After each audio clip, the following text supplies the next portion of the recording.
J'avais pas mis le titre à mon message et j'en ai mis un là tout de suite. Et le titre que j'ai mis à ce message, c'est « Ce n'est pas celui qui dira Seigneur, Seigneur qui sera sauvé, mais c'est celui qui fera la volonté de mon Père. » Gloire à Dieu. Point barre. C'est Jésus qui dit ça. Donc les belles paroles et les beaux mots ne nous sauveront pas. Mais c'est celui qui fera la volonté de Dieu.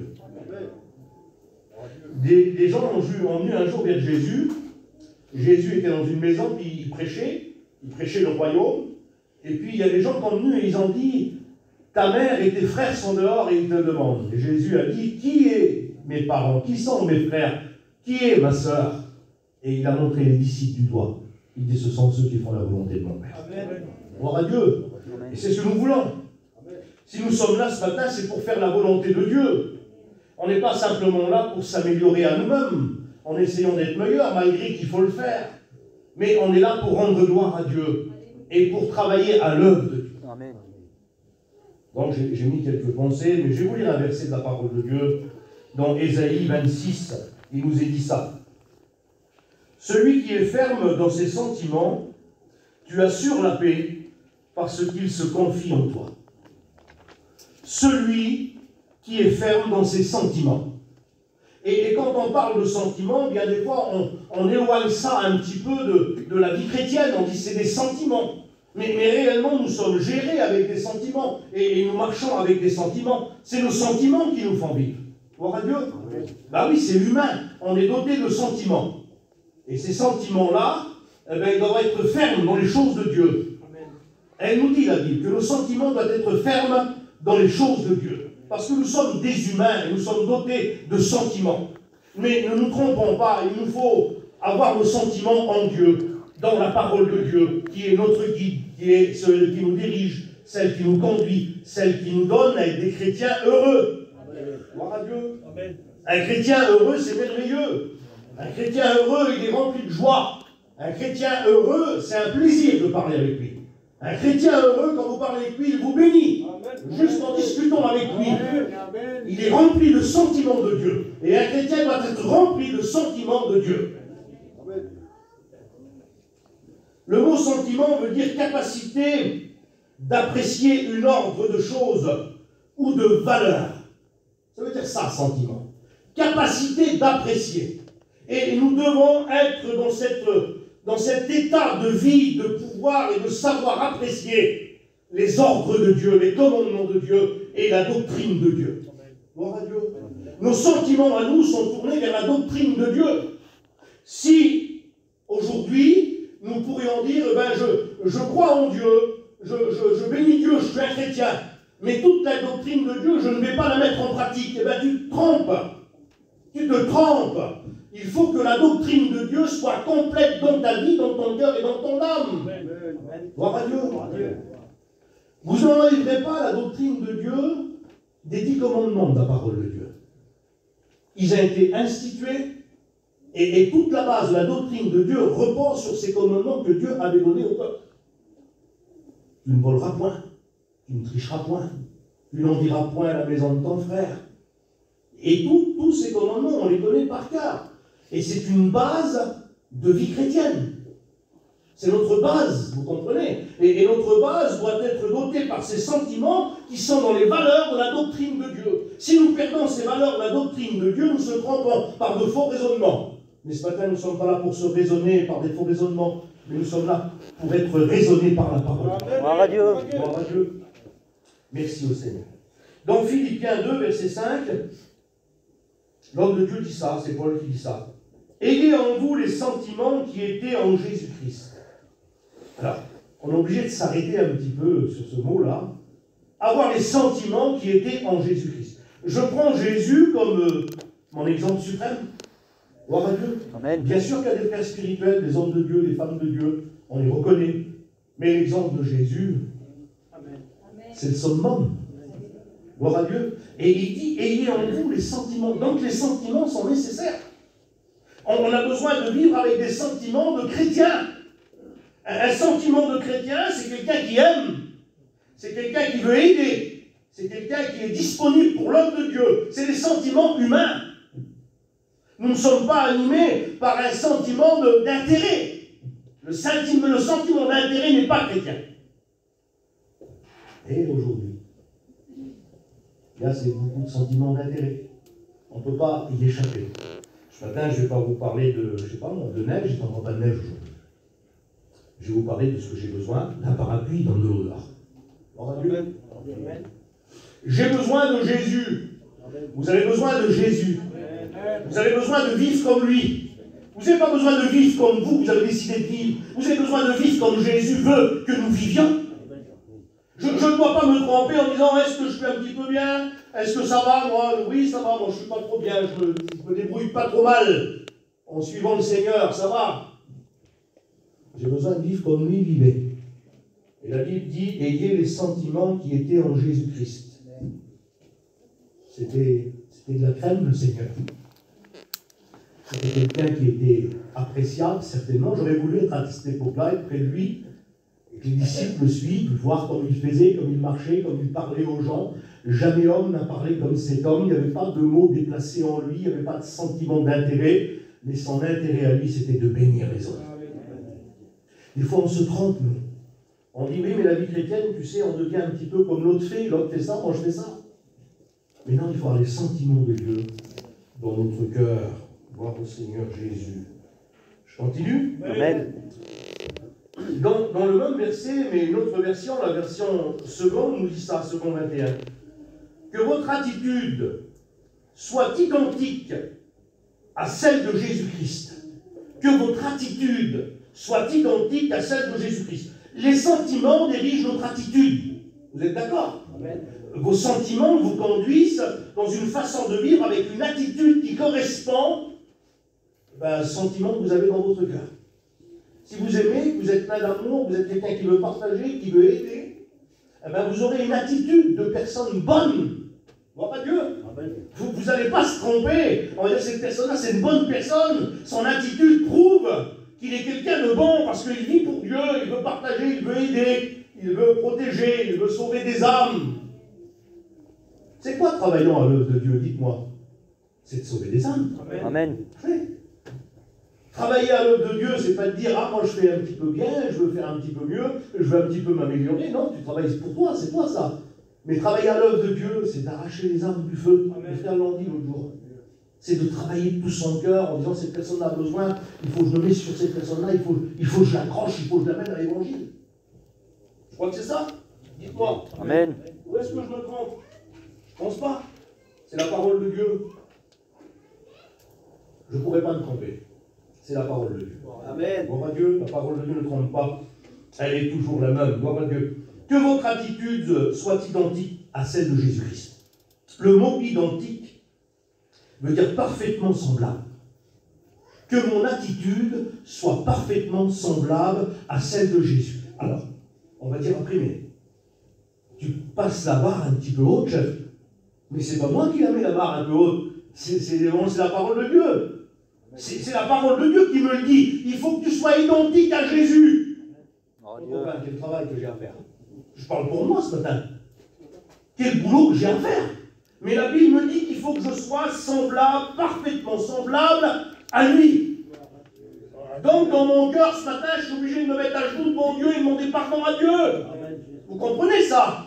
Parce que la Bible me dit qu'il faut que je sois comme lui, identique à lui, semblable à lui. Eh bien, Seigneur, je m'excuse ce matin. Oui, Seigneur, je m'excuse devant toi. Parce que je ne suis pas comme ça. Je le dis pour moi ce matin. Vous faites ce que vous voulez. Si vous se croyez bien, marchez comme ça. Mais la Bible me dit que je dois être semblable à lui, comme lui, identique à lui, dans son attitude. Mon attitude détermine notre résultat spirituel intérieur. Gloire à Dieu. La manière dont je parle, la manière dont je fais. On ne peut pas tromper les gens. Vous aurez beau dire, moi je fais ça. La Bible dit, Jésus a dit que si quelqu'un rend témoignage de lui-même, son témoignage n'est pas bon. C'est ce qui doit dégager de moi, qui doit faire reconnaître que Jésus vit en moi. Amen. Gloire à Dieu. Amen. Merci au Seigneur. Dans Matthieu 18, verset 3, version Semeuse, il dit ça. Je vous l'assure. Et j'ai pris ce mot-là, je n'ai pas négligé le mot. je vous assure. Ça veut dire que c'est quelque chose de formel. C'est quelque chose d'incontournable, c'est quelque chose de vrai. Je vous l'assure, et c'est l'homme de Dieu qui le dit, il dit je vous l'assure, que si vous ne changez pas d'attitude et ne devenez pas comme des petits-enfants, vous n'entrerez pas dans le royaume de Dieu. Ce matin, moi je veux savoir. Vous ne voulez pas savoir si vous allez rentrer dans le royaume de Dieu? Dites-moi. Parce que notre résultat à nous, c'est le royaume de Dieu. Amen. Notre but final, c'est le royaume de Dieu. Vaut mieux la fin d'une chose que son commencement. Donc pour moi, c'est la fin que je veux. Je désire la fin. Et cette fin que je désire, c'est le royaume de Dieu. Alors il dit ici, je vous l'assure, que si vous ne changez pas d'attitude, ça veut dire que mon attitude n'est pas toujours bonne. Ça veut dire que ma façon de parler n'est pas toujours comme il faut. Aïe, ça encore. Mais mon attitude en tant que vie de Dieu intérieure, parce que Dieu, Jésus et le Saint-Esprit vivent en moi et en vous. D'accord? Est-ce que vous êtes convaincus? Bon, certains, oui, ils sont convaincus. Mais est-ce que si toutes les personnes qui sont là sont convaincues que Dieu, que Jésus et le Saint-Esprit vivent en eux? Amen. Que celui qui n'est pas convaincu lève la main. Personne ne lève la main. Et il y en a qui ne sont pas convaincus. Compliqué? C'est compliqué. On ne vient pas devant un homme ce matin. On vient devant Dieu. Amen. Ce matin, je ne veux pas vous faire arriver à un but, à venir à genoux devant l'estrade et puis à crier au secours en avant, oui, je suis un pécheur, je n'ai pas fait comme il fallait. C'est pas ça mon but, moi. Mon but à moi ce matin, parce que Dieu m'a mis ça dans mon cœur, c'est que chacun raisonne de lui-même, parce qu'un instrument, quand vous les faire en la guitare, là, quand vous jouez dessus, le son rentre à l'intérieur et ressort à l'extérieur. Et ce matin, notre son, il va sortir de notre bouche, et bien il rentre à l'intérieur de nous, on l'imagine, on se le pense dans notre cœur, dans notre esprit, et ensuite il sort de notre bouche et il monte jusqu'à Dieu. Dieu. Si je suis une guitare, je dois donner un son de guitare. Non? Je sais pas, donc si vous êtes une flûte, une clarinette, vous donnez un son de clarinette. C'est logique. Mais la Bible nous dit que nous sommes des petits Christ. Et ce qui doit sortir de nous, c'est une vie d'attitude qui correspond au Seigneur. Amen. Vous n'y révoquerez pas. Je ne voudrais pas vous faire perdre du temps ce matin. Et il ne faut pas perdre de temps. N'essayons pas de vivre en disant « Ah, ça va aller, ça va le faire avec ». Vous n'y arriverez jamais. Vous ne serez jamais des chrétiens comblés dans votre vie. Vous ne serez jamais dans une attitude d'homme de Dieu, de vivre une vie de sainteté. C'est très important de vivre une vie de sainteté. C'est important, oui, c'est important une vie de sainteté. Une vie de sainteté, c'est une vie qui correspond à Dieu et qui est approuvée de Dieu. Une vie de sainteté, c'est une vie qui est agréable à Dieu. C'est une personne qui vient, qui se met à genoux devant Dieu, même qui n'a pas de belles paroles à dire, mais sa vie est une vie d'attitude qui correspond dans une vie de sainteté que Dieu apprécie. Dieu n'apprécie pas votre langage, il apprécie votre attitude qui sort de vous, qui sort de votre cœur. Une vie de partage et de sainteté. Pas une vie de mélange. Hein. Pas une vie qui vit comme il veut la semaine et qui vient le dimanche et qui dit « Pardonne-moi Seigneur, je suis sous la grâce. Excusez-moi, vous n'êtes pas agréable à Dieu. » C'est embêtant ce que tu dis là, mais ils sont mis sous la grâce, Dieu pardonne. Oui, c'est sûr que Dieu pardonne. Dieu m'a pardonné pour mes péchés dès que j'ai rencontré le Seigneur. Je me suis tourné à l'évangile. J'ai été lavé, purifié. Gloire à Dieu. Amen. Je vis dans une vie de... Comment je pourrais dire ça, moi? Une vie de sainteté, une vie de sanctification. C'est ça le mot. C'est la Bible qui dit. Une vie de sanctification. Ça veut dire que tous les jours, je deviens meilleur. C'est ça une vie de sanctification. C'est une vie qui a refusé de vivre avec le péché. C'est une vie qui a reçu une nouvelle naissance et que le monde n'intéresse plus, mais qu'il est tourné vers Dieu et que son désir à lui, c'est de plaire à son Dieu. Amen. Quel bonheur quand on veut plaire à Dieu, quand on marche des semaines ou des mois et qu'on est toujours en train de s'améliorer, qu'on n'est pas en train de reculer, qu'on dit « Ah, j'ai encore frotté aujourd'hui, j'ai encore fait quelque chose qu'il ne fallait pas, pardonne-moi » Pas comme ça. Mais une vie qui dit « Seigneur, j'aurai toujours besoin de toi, toujours besoin de ton pardon, mais je m'efforce. Je m'efforce à te suivre dans une vie correcte, une vie droite, une vie pure, qui correspond à Dieu. » Amen. Gloire à Dieu. Je dis merci au Seigneur pour sa parole ce matin. Gloire à Dieu. Rentrez dans le royaume de Dieu. Si vous ne changez pas d'attitude, bon, ce matin, j'ai le droit, vous avez le droit, hein? Faites ce que vous voulez. Personne ne peut vous interdire de venir à la réunion ce matin. Personne ne peut vous interdire de prendre votre Sainte-Seine. Vous comprenez? Personne ne peut vous interdire de venir prendre la réunion en ligne. Vraiment, ça serait quelque chose de grave ce que vous vivez. Mais votre vie intérieure, personne ne peut vous juger. Mais Dieu nous connaît. Et la Bible nous dit qu'il nous faut porter le parfum du Christ sur nous pour être agréable à Dieu. Point barre. Si je n'ai pas le parfum, je n'ai pas le parfum. J'aurais beau essayer avec du parfum de supermarché. Ce ne sera pas le vrai parfum. Ce ne sera pas le bon parfum. Il me faut le parfum de lui dans ma vie, dans mon cœur. Ça, vous ne l'imiterez pas, ce parfum-là, c'est impossible. Il y avait un parfum dans l'Ancien Testament qui était consacré à Dieu, avec de l'huile, avec des aromates, qui était consacré à Dieu. C'était pour Dieu. Personne n'avait le droit d'en faire pour lui-même. C'était pour Dieu. Et ce parfum qui est consacré pour Dieu, c'est l'odeur de Jésus, son Fils, dans nos vies. On ne peut rien mettre d'autre. Ne mettez rien d'autre. Vous serez en abomination aux yeux de Dieu. Venez avec le parfum de Dieu, de Jésus, sur votre vie. Romains 14, verset 17. Car le royaume de Dieu, c'est la justice, la paix, la joie par le Saint-Esprit. Je dois vivre la justice. Je dois vivre dans la paix. Gloire à Dieu. Dans la joie par le Saint-Esprit. Oh Dieu. Vous êtes joyeux d'être là ce matin? Oh Dieu. Vous êtes joyeux pourquoi? Posons-nous des questions. Il faut se poser des questions dans la parole de Dieu. Je suis joyeux pourquoi? Parce que Jésus m'a lavé de mes péchés. Oh Dieu. Ah, je suis quelqu'un d'heureux. Amen. Parce que je ne suis plus accusé. Jésus m'a lavé de mes péchés. Je suis heureux pourquoi? Parce que ce matin, je viens apporter à Dieu quelque chose. Oh Dieu. Qu'apportons-nous chacun d'entre nous ce matin? Qu'est-ce que nous apportons à Dieu? Je suis heureux parce que j'apporte à Dieu une vie de sanctification. Ah Seigneur, quel bonheur. Et quand on apporte une vie de sanctification qui correspond à Dieu, mais il n'y a pas de mots. Il n'y a pas de mots. L'état où nous sommes, dans l'endroit où nous sommes, il y a la présence de Dieu. Et juste ça, ça nous bénit. Ça suffit. On se place devant lui, puis ça suffit. Et Dieu nous bénit. Vous avez déjà été bénis sans prier, sans parler, sans ouvrir la bouche.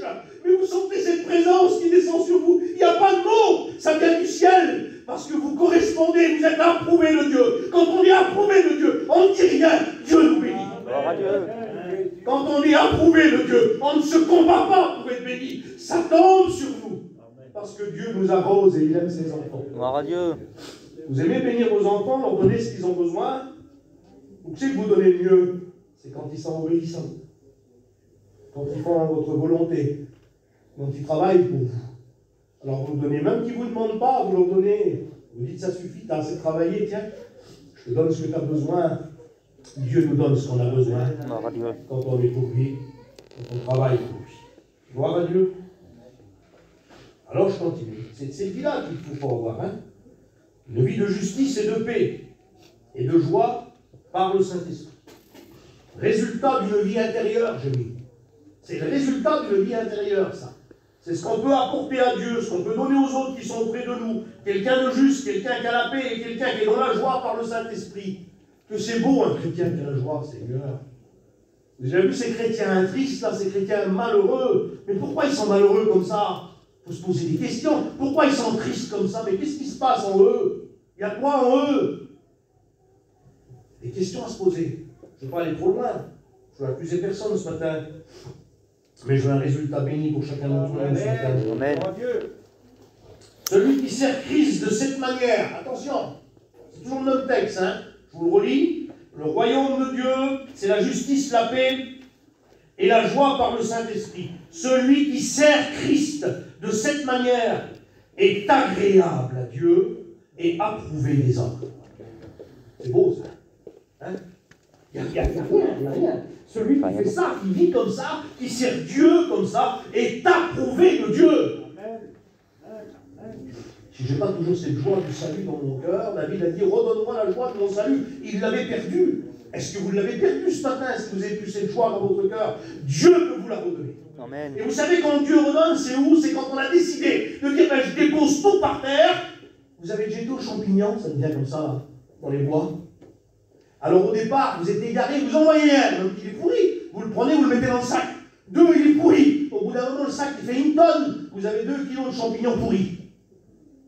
Puis après, vous envoyez les plus beaux, des merveilles. Le sac, vous le videz par terre. Et vous prenez les petits champignons tout neufs, tout propres. Ils sont tout légers, on sent, ils sont durs, ils sont fermes. On a changé d'idée. Ce matin, je voudrais que vous videz votre sac par terre. Amen. Et Dieu voudrait plus que moi que vous videz votre sac par terre et que vous laissez tomber ce qui pourrit. Il y a tellement de bonnes choses que Dieu nous prépare, qui sont belles, qui sont propres, qui sont pures, des choses pures. Mais comment voulez-vous que Dieu vous donne des choses pures dans un endroit où il y a des choses impures? C'est pas possible, ça. On ne mélange pas les choses de Dieu avec des choses impures. On ne peut pas vivre une vie chrétienne avec des choses impures et des choses pures. Ça ne marche pas. Vous aurez beau faire semblant d'être des chrétiens, d'être bénis. Ça ne marche pas. Vous perdez votre temps. Videz votre sac. Comme la femme a dit, je vide et je réponds mon âme devant l'Éternel. Répandre son âme. Ça veut dire se mettre à genoux et se pencher à l'avant et de vider tout ce qui n'est pas bon. Je crois qu'on aurait besoin ce matin, et certainement que Dieu sait ce qu'il veut, c'est que nous vidons notre âme, que nous viderons notre esprit de toutes les choses de la terre, de tout ce qui vient nous embarrasser, de tout ce qui n'est pas bon, qui n'est pas propre, qui n'est pas pur, les pensées qui viennent, qu'il ne faut pas nourrir, qu'il faut chasser. Notre premier ennemi, c'est nous, c'est nos pensées, c'est nos regards. On se permet de penser des choses qui ne sont pas pures. On n'a pas le droit. Il ne faut pas prendre le nom de Dieu en disant même je vis sous la grâce. Mais la grâce, elle vous a lavé une fois pour toutes. Débarrassez-vous des choses qui ne sont pas bonnes. Vivez la vie de Dieu. Changez d'attitude. Revenez comme des petits enfants. Seigneur, mais il dit comment un petit enfant? Ben, un petit enfant, il croit tout ce qu'on lui dit. Un petit enfant, il obéit. Un petit enfant, il ne calcule pas. Un petit enfant, il ne pense pas au mal, il pense qu'au bien. Un petit enfant, il a besoin de quoi, lui? Vous lui donnez un petit jouet, il est content. Mais on voudrait la terre avec nous. Ça ne marche pas quand on veut la terre. Il faut se contenter de ce que Dieu nous donne. Et rester fidèle. Seigneur, tu veux me donner, oui, je veux t'enlever. Tout ce qui est pourri dans mon cœur, je veux l'enlever. Et je veux recevoir que des choses pures. Mais c'est ce que j'ai besoin pour vivre la vie de Dieu. Je continue. Amen. Ainsi donc, il dit plus loin, ainsi donc, recherchez ce qui contribue à la paix et à l'édification mutuelle. Recherchez ce qui contribue à la paix et à l'édification spirituelle ou mutuelle. Ça veut dire que je dois m'édifier. Mais comment je m'édifie? Dites-moi. On va prendre des exemples tout simples. Combien de fois je l'ai dit, combien de fois je le dirai. Ça m'arrive aussi, moi. Il fait mauvais temps, je rentre chez moi, je allume ma télé, je regarde la télé. Je regarde les informations. S'il y a un film qui m'intéresse, je le regarde. Ça m'arrive à tous, ça. Hein? C'est la vie de la terre. Et vous savez, quand on vient sur le sujet, les gens qui ne sont pas trop spirituels, ils vont dire tout de suite, ben là, c'est un fou. Il faut bien regarder la télé, là. Ah non? Ça m'arrive aussi, moi, je suis comme vous. Mais réellement, si je me mets chez moi, j'ai tout à la portée de ma main. J'ai ma Bible, et puis j'ai ma communion personnelle avec Dieu. Et ça vaut plus de 2 heures dans la télé. Ça a beaucoup plus de poids spirituel pour ma vie, pour l'édification de mon âme, que de parler des choses d'autres et de regarder la télé. Je prends cet exemple-là, c'est tout. Il y en a plein d'autres. C'est vrai, Seigneur. Vous avez besoin de communion avec Jésus. Amen. Moi, je veux vous dire que ce matin, il ne faut pas perdre de temps, on a trop perdu de temps. À des choses inutiles, des choses futiles de la vie, des choses qui nous prennent pleine place et qui nous évitent d'être spirituels et de marcher spirituellement. Avec toutes les choses qui sont auprès de nous, on dit c'est pas interdit, oui c'est pas interdit, mais tu te bourres le crâne de ce qui n'est pas interdit, mais qui t'encombre ta vie. Les champignons pourris. Ben oui, c'est ça le mot. T'encombre comble ta vie de choses qui ne sont pas essentielles pour toi, qui ne sont pas nécessaires pour toi et qui ne te feront pas avancer dans les choses de Dieu. S'il y a 2 heures à passer, passe en dans la présence de Dieu. Amen. Je crois que c'est plus avantageux. Ah Seigneur. Il dit plus loin dans 1 Thessaloniciens 2, verset 12, nous vous exhortons à marcher d'une manière digne de Dieu, qui vous a appelé à son royaume et à sa gloire. Je me suis arrêté sur le verset là. Je dis Seigneur Jésus, nous vous exhortons à marcher d'une manière digne de Dieu. Pourquoi je dois être digne de Dieu? Oui, parce que Dieu m'a lavé, m'a purifié, et il m'attend un royaume céleste dans le ciel. Merveilleux, magnifique, en justice, en vérité, il y a tout ça. C'est Dieu qui me l'a préparé. Il dit marcher de manière digne de Dieu. Mais ce n'est pas une hangar qui nous attend. Ce n'est pas une station essence qui nous attend. Hein? La plupart d'entre nous ont des propriétés ici. Hein? On en a tous. La plupart d'entre nous. Eh bien, si je vous dis, moi, aujourd'hui, je vous donne la plus belle maison de Montargis, là. Allez pour vous. J'ai quelques petites ordres à te donner, il faut que tu sois digne de moi. Tu sais, il faut que tu me représentes là-bas, comme ça, et après, je te donne la maison. Je vais dire, je vais le faire pour un petit moment, je suis les règles. Mais Dieu nous a appelés au royaume céleste. Et il dit ici, là, marchez en étant digne. Mais je ne suis pas un chiffonnier, moi. Excusez-moi, je prends le mot, il y a peut-être qui font la ferraille ici, c'est pas méchant. Mais quand on fait la ferraille, on est toujours habillé sale. Comme nous, on fait les bois, les machins, c'est pour ça, c'est pas comme ça. Hein. Mon métier à moi, c'est être enfant de Dieu, non? Ma vocation à moi, c'est de parler de Dieu. Ma vocation à moi, c'est d'avoir des sentiments qui viennent de Dieu. Amen. Qui parlent de Dieu, qui annoncent Dieu. Je vais être digne du royaume. Amen. Vous voulez être digne du royaume? Amen. Eh bien, il nous faut changer. Oh Dieu. Et je le dis pour moi ce matin. J'ai besoin de changer aussi. Et devenir meilleur et être digne du royaume de Dieu. Oh Dieu. Quelqu'un qui est digne du royaume de Dieu, c'est quelqu'un qui marche dans la vérité. C'est quelqu'un qui marche dans la pureté. C'est quelqu'un qui marche dans la sainteté. C'est quelqu'un qui vit la vie de Dieu constamment. C'est quelqu'un qui est en communion avec son Dieu. Il est digne du royaume de Dieu. Je peux être un extrémiste. Mais vous savez, nous, les gens du voyage, pour qu'on puisse faire ça, il faut qu'on demande au moins ça. On est comme ça, moi. Hein? Pour qu'on puisse faire un petit morceau comme ça, alors, il faut qu'on demande le ciel pour l'avoir. D'accord? On est des gens comme ça, on est des principes comme ça. Je ne vais pas revenir là-dessus. Il y a un choix de vivre pour Dieu, comme bon nous sommes. Il y a ce choix de dire je vis pour Dieu, mais ça n'est pas grave si Dieu ne me bénit pas. Restez là-dessus. Je suis un chrétien, mais ce n'est pas grave si je ne fais jamais des expériences avec Dieu. C'est pas méchant ça. Tant que je n'ai pas de maladie, tant que je ne tombe pas dans les gros problèmes, tant que je ne perds pas quelqu'un de proche de chez moi, c'est pas grave. Hein? Excusez-moi du mot, mais je rentre dans les mots qu'il faut. C'est pas grave. Ça ne fait rien de vivre n'importe comment, d'être jamais béni à la réunion. C'est pas grave pour moi. De rentrer chez moi et puis de ne pas prier, de ne pas avoir de communion avec Dieu, c'est pas grave quand je vais à la réunion le dimanche et que je prends ma Sainte-Seine, pauvre rigolo que t'es. T'as rien compris, mon ami. T'as rien compris. Le royaume de Dieu se vit dans le cœur. Amen. Et ensuite on l'hérite dans le ciel. Gloire à Dieu. Tu ne le vis pas dans le cœur, tu n'iras pas. Parce que tu ne feras pas la volonté de Dieu. Si tu ne le vis pas à 100% dans une vie de sainteté et de pureté, tu ne seras jamais pur pour monter dans le ciel. Parce que tu vivras toujours à recommencer tes péchés. On sait que ce n'est pas la sanctification qui nous sauve, que c'est Jésus qui nous a lavé et purifié. C'est sûr. Mais l'entretien spirituel se fait à l'intérieur. Ne vis plus l'entretien spirituel. Le plus beau des véhicules, le plus beau des camions, allez, je prends ce mot-là, au bout d'un moment, il va tomber en ruine, tu vas casser le moteur. Pas d'entretien. Même qu'il est tout neuf. Au bout d'un moment, il faudra que tu fais des vidanges. Il faudra que tu changes les plaquettes de frein, tu vas rentrer dans la lampe, tu n'auras plus de frein. Il y a des choses à faire dans une vie chrétienne, à répéter bien une fois. Je voudrais ce matin qu'on passe au lavage et qu'on décape tout ce qui n'est pas bon.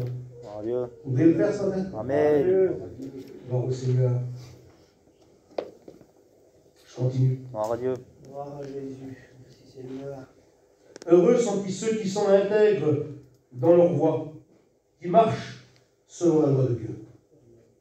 Là, on est heureux. quand on est intègre. Intègre, ça veut dire, vous connaissez ce que ça veut dire, intègre? Intègre, ça veut dire que je ne prends rien d'autre que ce qui est pur. Je ne vis que ce qui est pur. Je ne marche que ce qui est pur. Ce qui n'est pas bon, ce qui est impur, j'en veux pas. Si tu sépares de ce qui est dans ta vie, de ce qui est impur et de ce qui est pur, alors tes paroles seront comme ma bouche. C'est Dieu qui a dit ça. Si tu enlèves ce qui n'est pas bon et que tu gardes ce qui est pur, tes paroles seront comme ma bouche. Je dis que c'est important. Amen. Amen. Quand on est pur, on s'approche de Dieu. D'accord? Quand on est pur, on est utile. Quand on est pur, Dieu se sert de nous. Quand on vit une vie de sainteté, mes amis, on est rempli de Dieu. Et quand on parle aux gens, les gens sont bénis, parce qu'en nous, c'est béni. Jamais vous bénirez si vous n'êtes pas béni. Jamais vous arroserez si vous n'avez pas été arrosé. Ce n'est pas possible. Il nous faut être pur, que Jésus vit en nous, pour vivre une vie de sainteté. Heureux, dit là, ceux qui sont intègres dans leur voie et qui marchent selon la loi de Dieu. Gloire à Dieu. C'est des choses à faire, vous croyez? Amen. Gloire à Dieu. Heureux, il dit plus loin, ceux qui gardent ses préceptes et qui les cherchent de tout leur cœur. Je ne veux pas un petit peu, je les veux tout. Je veux être rempli de ses préceptes, de ses commandements, de ses statuts dans mon cœur, dans ma vie, de ses lois, de ses ordonnances. J'en ai besoin de vivre par les ordonnances de Dieu.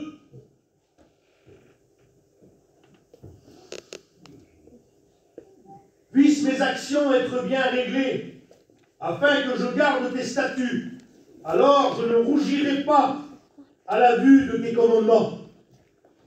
Ne pas rougir. Quand on rougit, ça veut dire qu'il y a quelque chose qui ne va pas. On n'est pas à l'aise, vous comprenez? Il y a quelque chose qui nous a embêtés. À ne pas rougir, il dit ici, là. Puissent mes actions être bien réglées. Je dois bien agir. Je dois bien faire ce qu'il y a à faire pour être bien réglé. Il y a des exemples dans la parole de Dieu, j'en ai pris un, je ne vais pas tout lire le chapitre, ça sera trop long. Il nous parle de Samson. C'est un homme de Dieu formidable, Samson. Hein, les frères? C'était quelqu'un qui était consacré à qui? À Dieu. À Dieu. Amen. Dès sa naissance. Il était consacré pour l'œuvre de Dieu. Puis cet homme-là a fait des exploits terribles. On sait tous les exploits qu'a fait Samson. C'était un surhomme. Il n'y a pas eu un homme comme lui, aussi fort que lui, aussi vaillant que lui. Mais cet homme a fait quelque chose qui n'était pas bon. Il s'est permis des choses. Vous savez, quand on est trop fort, on se croit trop important, on se permet des choses. Quand on a une drôle d'assurance touriste derrière nous qui nous dit tu peux y aller, t'es sous la grâce, et l'assurance. Hein? On fait un petit peu ce qu'on veut. Puis on se permet de tourner à droite ou à gauche. Puis cet homme a fait ça. Il s'est uni à une femme étrangère que la loi de Dieu disait non, tu ne le feras pas. Il l'a fait. C'est sûr que Dieu s'est servi de lui pendant un moment contre ces Philistins qui étaient là. Mais cet homme n'a pas fait la volonté de Dieu. Et vous savez ce que j'ai mis moi en bas là? Il s'est enlisé spirituellement. Enlisé. Il est venu sur un terrain qui n'était pas propre, qui n'était pas bon. Il n'était pas pur. Et il s'est enlisé. Et j'ai mis ça. Ça m'a fait rigoler au départ. J'ai dit, c'est rigolo un petit peu ça, mais je dis, c'est comme ça pourtant. Vous prenez votre véhicule, il marche terrible. Allez, je vous dis ça comme ça. Comme de l'eau en ce moment. Vous rentrez dans un endroit, il y a de la boue. Le camion, il marche, c'est une bête. Vous écoutez le moteur, une avion, c'est une force terrible. Puis tout à coup, le décor ne défile plus devant vous. C'est ça. C'est qu'il n'y a plus d'avancement. Vous êtes enlisé. Pourtant, tu crois que t'es terrible, ça marche terrible. Mais oui, mais t'es enlisé. Comment enlisé? Ben, ça fait des années que t'es sur place. Puis tu crois que ça va. Puis tu patines. Tu patines. Pourquoi tu dis ça? Ben, je ne sais pas, moi je me pose la question ce matin.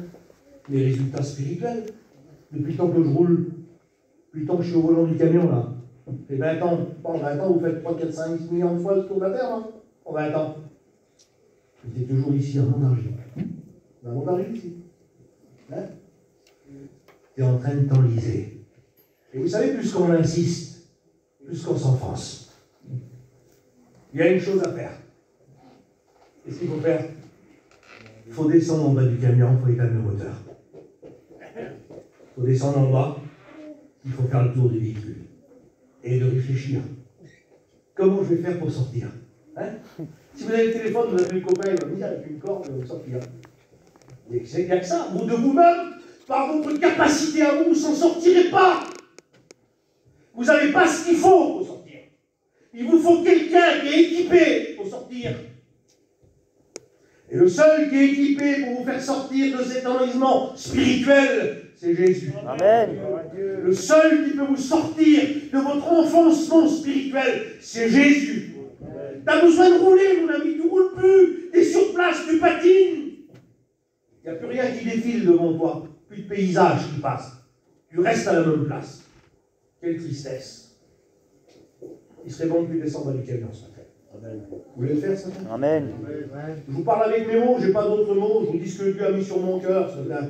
Et je rends Dieu son je parle, son tromperie dans mon cœur. J'en ai pas à avoir de toute façon. J'ai à dire que la vérité, rien que la vérité. Ce matin, ce que Dieu veut pour vous et pour moi, c'est qu'on devienne meilleur. Il n'y a pas d'autre mot. C'est qu'on devienne meilleur. Qu'on devienne digne du royaume de Dieu. Devenir digne du royaume de Dieu. Très important. Je vais continuer un peu plus loin. Gloire à Dieu. Il y a un autre homme qui s'est enlisé comme ça. C'est le roi Saül. Dieu l'avait choisi aussi. Il avait été choisi par Dieu. Premier roi d'Israël. Un homme terrible. C'est un homme terrible. Mais il a désobéi à Dieu. Il a triché son Dieu. Vous vous rendez compte? Alors Dieu a arraché la royauté de sur lui. Il était toujours roi. Mais Dieu s'était retiré de lui.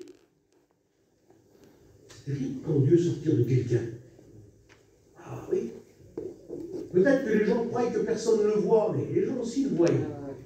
Que Dieu s'est retiré de vous. Vous avez une apparence, une belle apparence, mais votre Dieu n'est pas là avec vous. Ça, c'est dommage. Si votre Dieu n'est pas avec vous, vous faites comment? Faites comment pour vivre une vie chrétienne qui correspond à Dieu? Mais c'est infaisable, ça.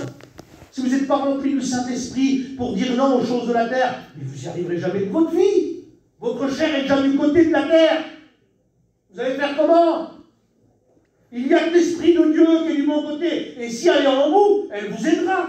Mais si elle n'est pas en vous, si elle se retire de vous, là vous êtes bien enlisé. Vous savez ce qu'il a fait Samson quand, au départ, je reviens sur Samson, puis on connaît l'histoire.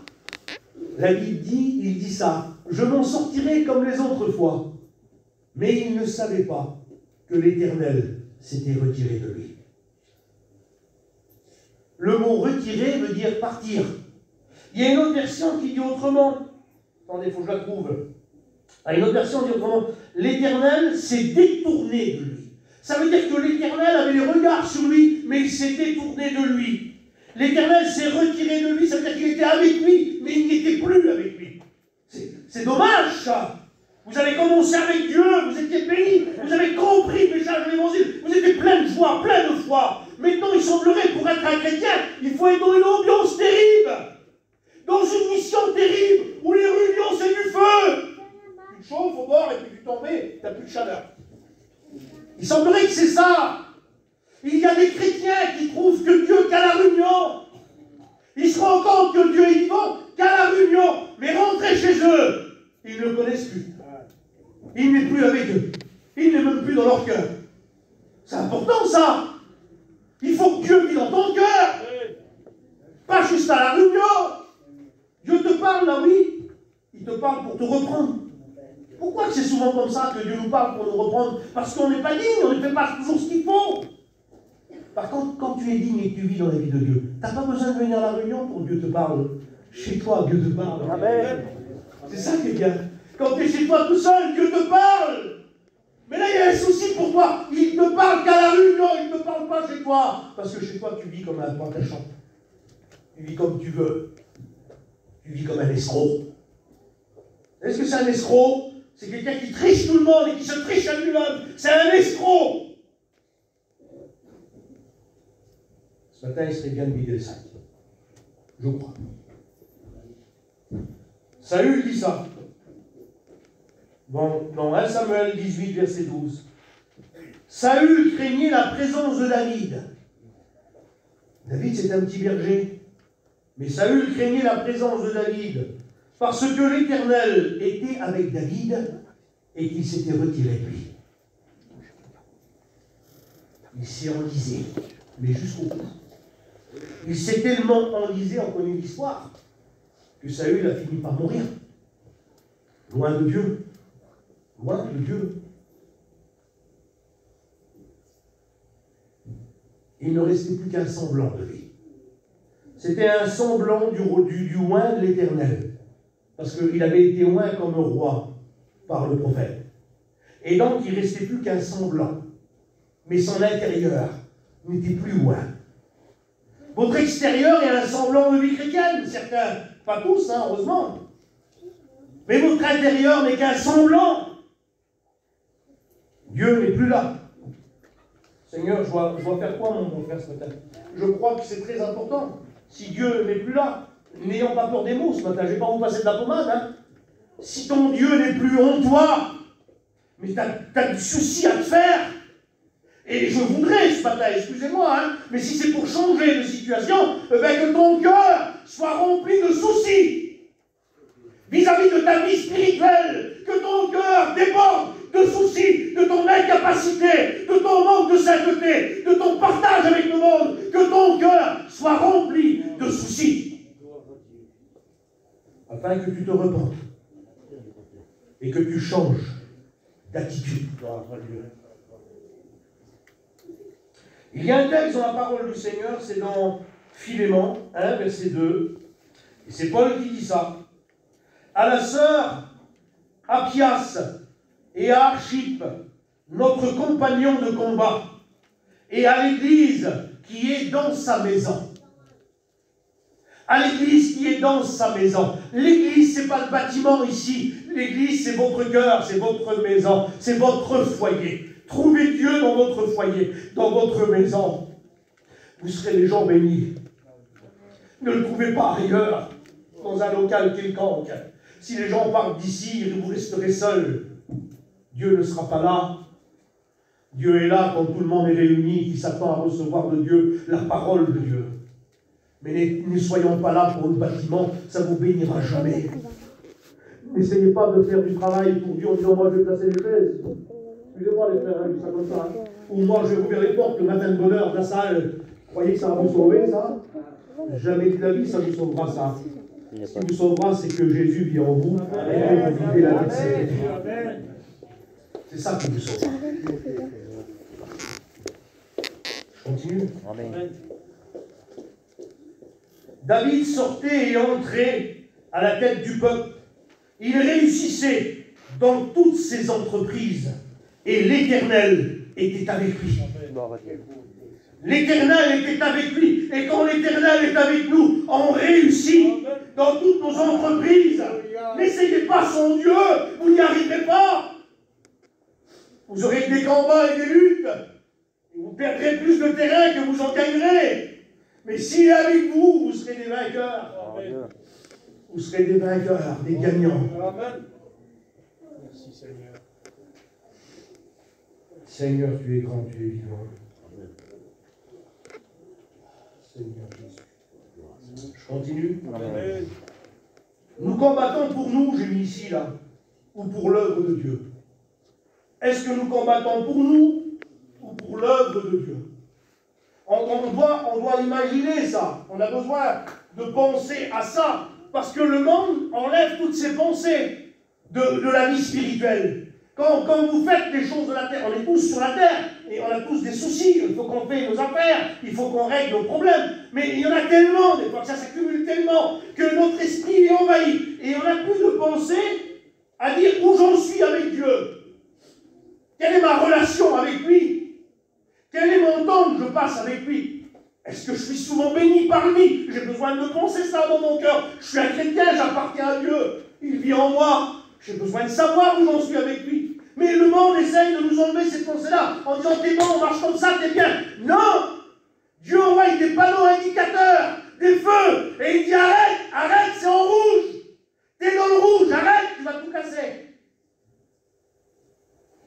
Une fois, il y a venu, on avait fait la mission avec Samuel là-bas à Pont-l'Évêque, et il y avait venu René Gézélato. Il nous avait fait la réunion. Et il nous avait expliqué, et ça m'avait marqué ça ce qu'il avait dit. Il dit, je venais d'avoir le permis, je savais presque pas conduire. Et j'avais une vieille auto, je ne sais plus s'il avait dit comment c'était. Et puis il dit, je voulais cette auto-là. Puis tout à coup, il dit, il y a un témoin rouge qui s'allumait dans le tableau de bord. Je ne savais pas ce que c'était. Puis ça m'énervait, il dit, ce témoin rouge là.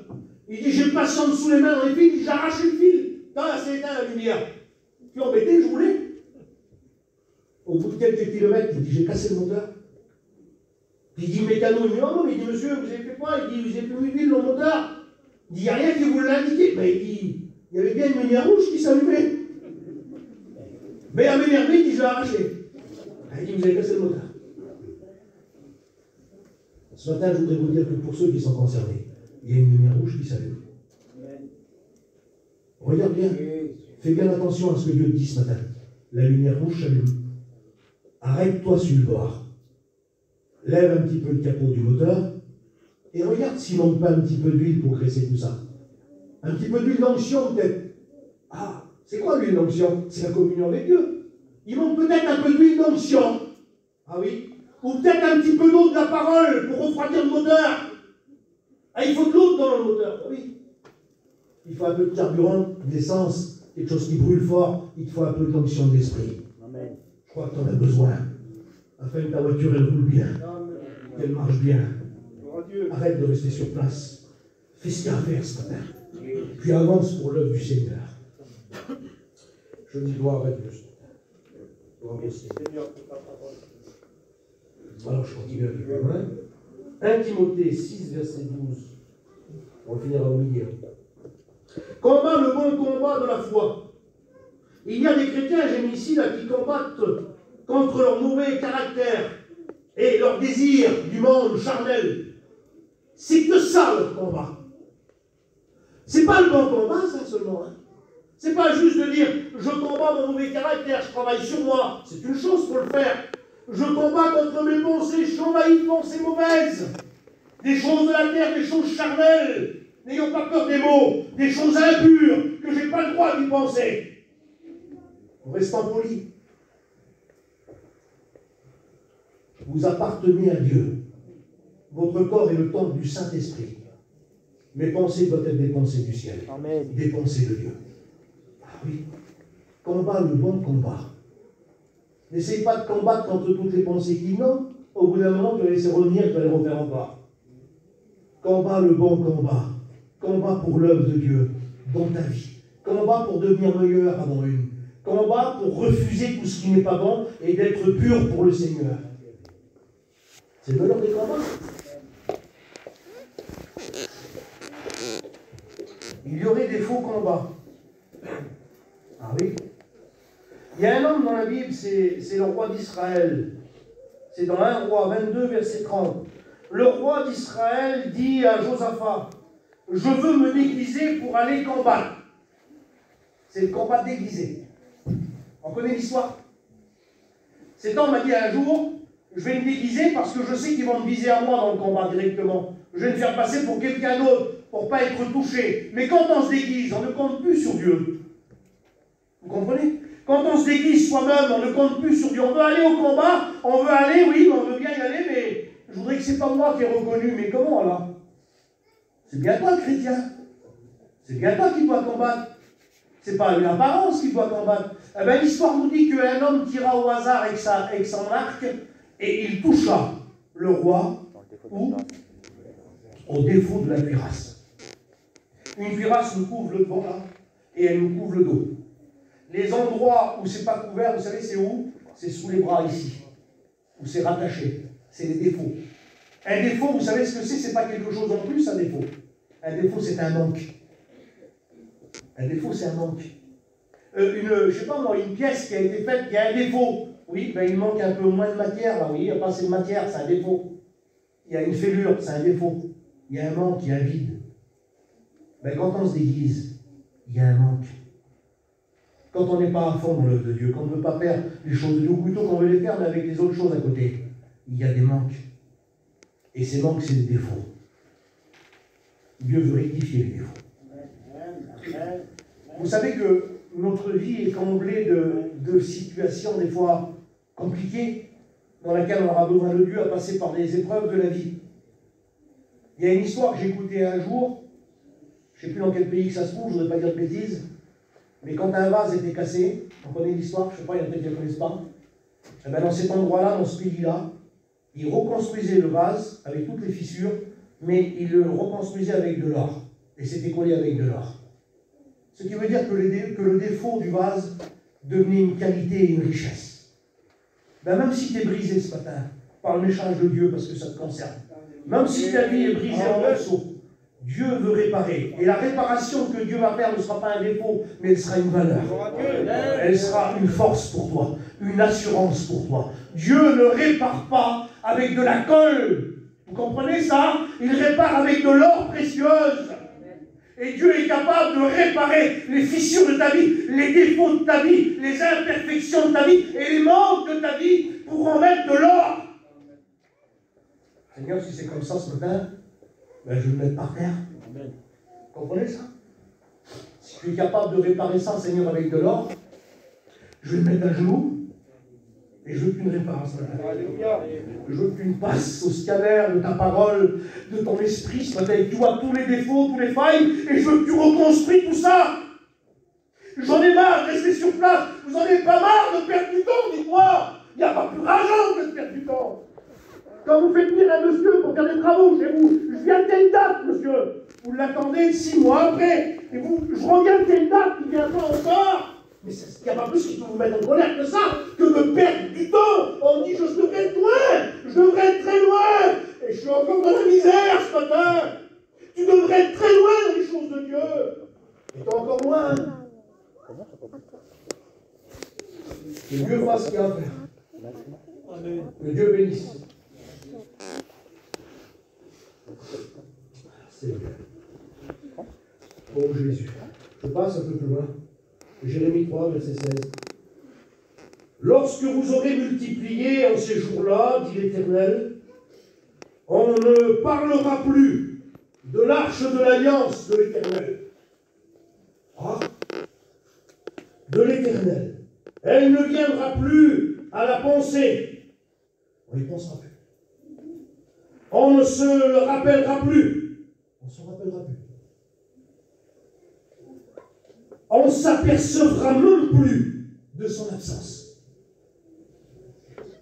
Lorsque vous aurez multiplié, multiplier ça veut dire grandir, ça veut dire croître, hein, ça veut dire s'élargir, ben à ce moment-là, la parole de Dieu dit cela, en ce jour-là, on ne se rappellera plus de l'arche de l'alliance.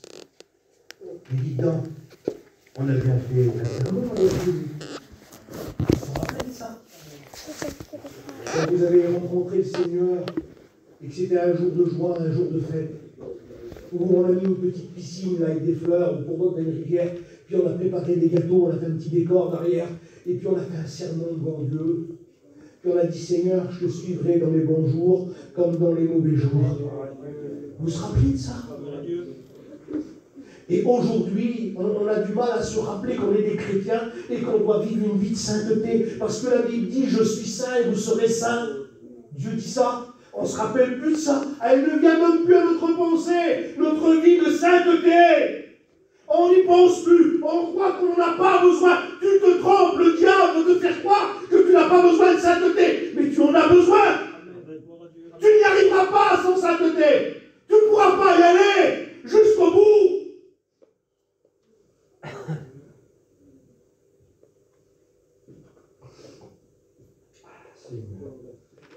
Nombre 14, verset 44. Ils s'obstinèrent à monter à la montagne, au sommet de la montagne, mais l'arche de l'Éternel ne sortait plus avec eux. Mais ils s'obstinaient. Le peuple d'Israël s'obstinait. à pouvoir grandir, encore aller plus loin. Mais l'arche de l'Éternel ne sortait plus avec eux. L'arche, c'est l'alliance. Tu peux vivre une vie de combat sans garder l'alliance. Mais tu es un perdant.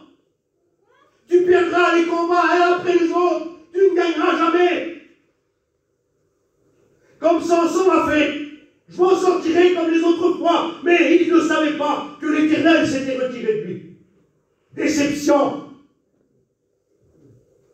Vous savez, il y a longtemps, ça me revient. On est 3 frères, nous.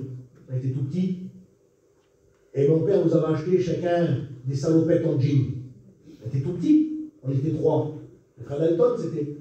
Et quand mon père nous passait à la tondeuse, là, il nous mettait la tête comme ça. On avait l'air de chérique, nous. En salopette, et peut-être rasé des bagnards, on aurait dit. Des têtes de meurtriers, quoi. Ben, Samson, tout beau qu'il était avec ses 7 tresses bien tressées, il s'en trouvait comme ça. C'est pas dans ses cheveux qu'était la force, c'était dans sa consécration. Il avait perdu sa consécration. Quand on perd notre consécration, on a tout perdu. Ben, on a perdu notre niveau de sainteté, on a perdu notre langage spirituel, on a perdu notre protection de notre cerveau avec les mauvaises pensées, on a perdu notre langage, on a perdu notre façon de vivre, et on a perdu la présence de Dieu. Et il n'y a rien de plus pire que de perdre la présence de Dieu. Il n'y a rien de plus vilain, il n'y a rien de plus mauvais pour celui qui a connu Dieu. Et ce matin, le diable te dit, mais ce qu'il dit c'est vrai là. Mais attends encore un petit peu. Quelque temps. Laisse couler un petit peu. Tu verras, ça va aller après. Je voudrais te dire, moi, ce matin, à quoi tu es concerné là. Mets-toi à genoux devant Dieu. Amen. Et demande pardon à Dieu. Vous n'avez rien à devoir aux hommes. Vous ne devez rien aux hommes.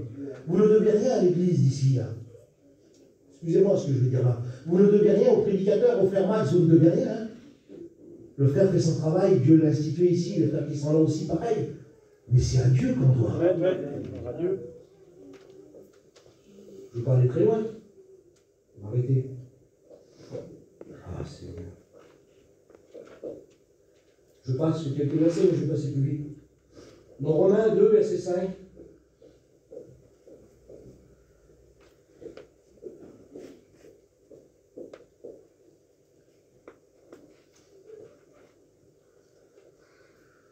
Par ton entêtement, il dit ici, ton entêtement et ton refus de changer, tu te prépares un châtiment. Moi, vous savez ce que dit la parole du Seigneur, je la prends à la lettre, mot par mot.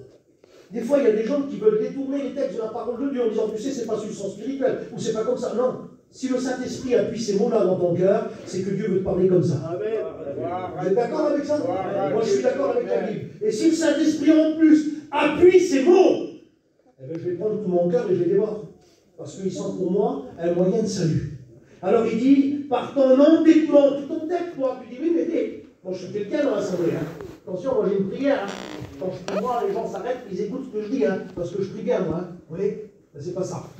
Non, pas du tout. Et tu t'entêtes, tu dis, toi, oui, mais moi je peux pas, je reste comme ça. Si Dieu veut faire quelque chose, il le fera chez moi, quand personne ne le voit. Mais si Dieu veut le faire ici, dans l'assemblée, si Dieu veut te dévoiler ici dans l'assemblée, comment me dévoiler? Je vis du péché? Non, peut-être pas, mais tu vis une vie qui ne correspond pas à Dieu. Et dans cette vie qui ne correspond pas à Dieu, Dieu est capable de prendre le voile et de l'élever. Il y a un texte de la Bible qui dit, tu croyais que je te ressemblais et tu voulais pécher contre moi. Il dit, je vais te montrer, je vais te reprendre. Dieu est capable de te reprendre parce que tu ne ressembles pas à Dieu. Si tu ressemblerais à Dieu dans tes actions, dans ta façon de faire, Dieu ne te reprend pas, mais Dieu reprend celui qui croit à lui ressembler et qui ne lui ressemble pas.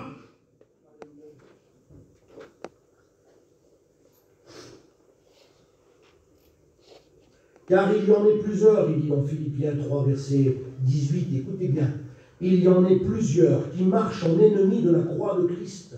Je vous en ai souvent parlé, et je vous en parle encore en pleurant. La fin sera la perdition.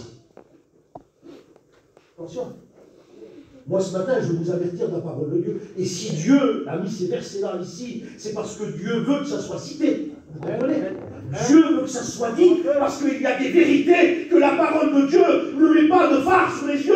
Elle ne se cache pas, mais elle dit la vérité. Amen. Et si la parole de Dieu veut me parler avec vérité ce matin, parce qu'elle parle toujours en vérité, mais si je veux ouvrir mes yeux spirituels et de dire Seigneur, ça c'est moi. C'est moi qui est concerné, c'est pas l'autre, c'est moi. Il y en a plusieurs qui marchent en ennemi de la croix. Ce matin, il faut que je vous explique ça. Je suis obligé de vous expliquer ça. Je peux être un ennemi de la croix, l'œuvre de mon Sauveur. Oui, tu peux être un ennemi de la croix, de l'œuvre du Seigneur.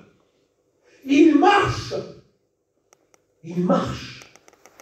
C'est les gens qui sont dans le système. Ils marchent, ils sont dans la réunion, mais ils sont ennemis de la croix. Ce n'est pas un païen, un ennemi de la croix. Hein. Il ne sait pas, lui. Un ennemi, c'est quelqu'un qui sait, qui connaît. Vous comprenez? Regardez.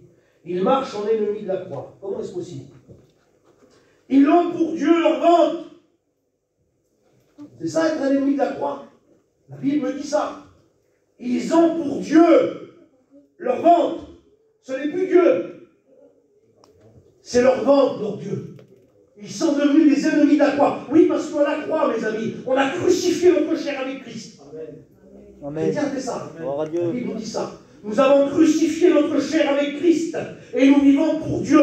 Nous sommes morts au péché et nous sommes vivants en Christ. Gloire à Dieu. Vous savez ça? Amen. Gloire à Dieu. Donc l'ennemi de la croix, c'est celui qui a pour Dieu son ventre. Comment ça veut dire quoi? Alors le manger, ça en fait partie. Ils mettent leur gloire dans ce qui fait leur ventre. Ils ne pensent qu'aux choses de la terre. Un ennemi de la croix, c'est celui qui pense qu'aux choses de la terre. Vous pensez à quoi ce matin? Vous pensez à plaire à Dieu ce matin? Amen. Ou vous pensez aux choses de la terre? Vous pensez au bien-être? Vous pensez sûr et certain ce matin? Je ne veux accuser personne. Il y en a qui pensent ce matin à midi, qu'est-ce qu'ils vont manger? Qu'est-ce qu'il y aura sur la table à midi? C'est bien pour le monde, ça. Hein? Et on est là dans la réunion, et on doit s'humilier ce matin. Et on doit penser à qui? Dites-moi. On doit se rappeler le sacrifice de la croix. Amen. Alors, est-ce que tu peux dire ce matin, Seigneur, j'ai pas fait attention? Parce qu'attention, le diable aveugle. Hein. J'ai pas fait attention. Et j'ai marché en ennemi de la croix. J'ai plus fait attention aux choses de la terre. Et je suis devenu un ennemi de la croix. Ce matin, tu peux te réconcilier dans Dieu. Amen. Parce que c'est pourquoi? Parce qu'il est amour. Puis on est encore sous la grâce. Il est capable de nous pardonner. Il est capable de nous laver, de nous purifier, de nous sanctifier. Tu as besoin d'un petit peu de sanctification. Dites-moi, j'en ai besoin aussi, moi. On a besoin d'un peu plus d'onction. J'en ai besoin aussi.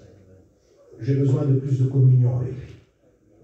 J'ai besoin de plus le respecter dans ma démarche. Parce qu'il vit en moi. Gloire à Dieu. J'ai besoin de m'humilier. J'ai besoin de m'humilier dans mon foyer, peut-être. Avec mes enfants, avec ma compagne. Et ma compagne aussi, elle a besoin de s'humilier, peut-être.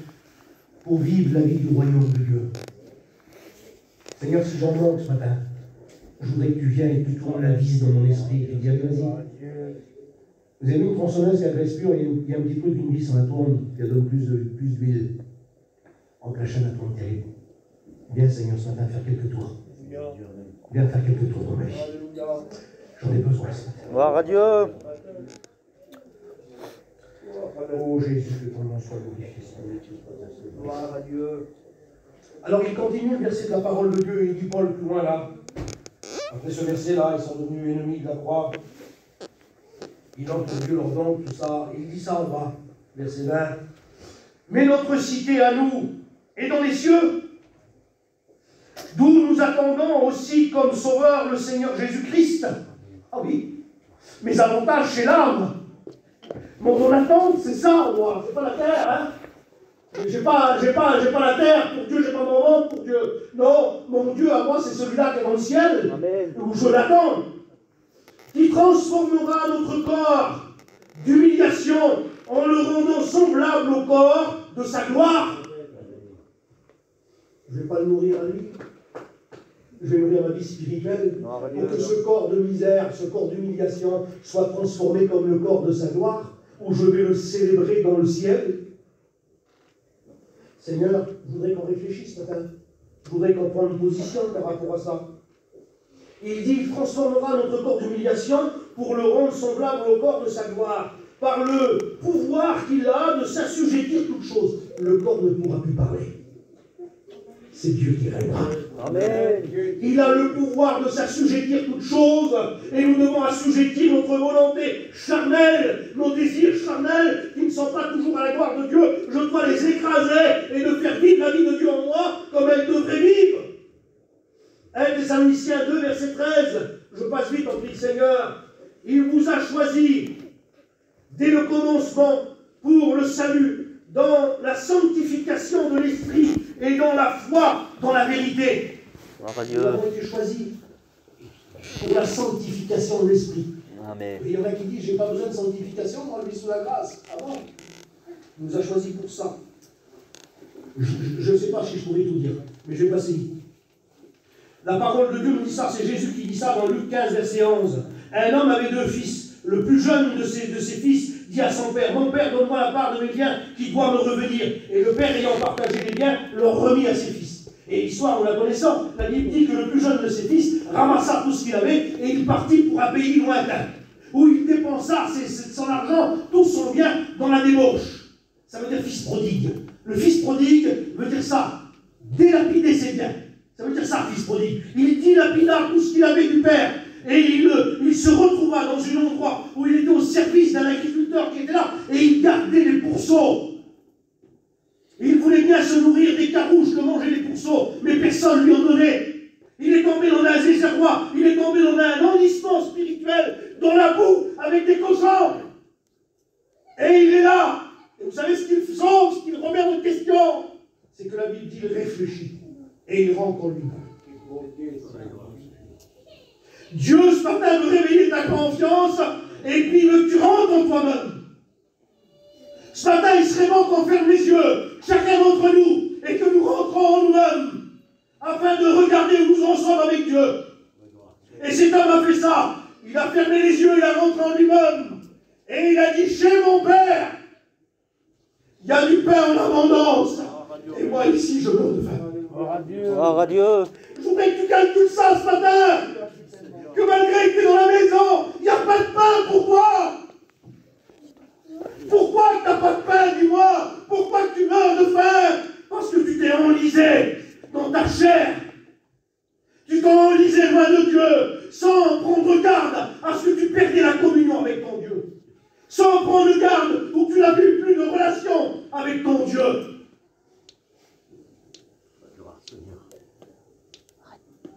Ce matin, il faut que tu te réveilles. Amen. Il faut que tu écoutes la voix du Saint-Esprit qui te dit, tu es encore dans la maison de Dieu. Il fait quelque chose comme là. La Bible dit, il dit, je me lèverai et j'irai chez mon Père. Amen. Et je dirai à mon Père, j'ai péché contre le ciel et contre toi. Je ne suis même plus digne d'être appelé ton fils. Traite-moi comme l'aiment tes mercenaires. C'est vrai, Seigneur. Et le Père, vous savez ce qu'il a fait, le Père?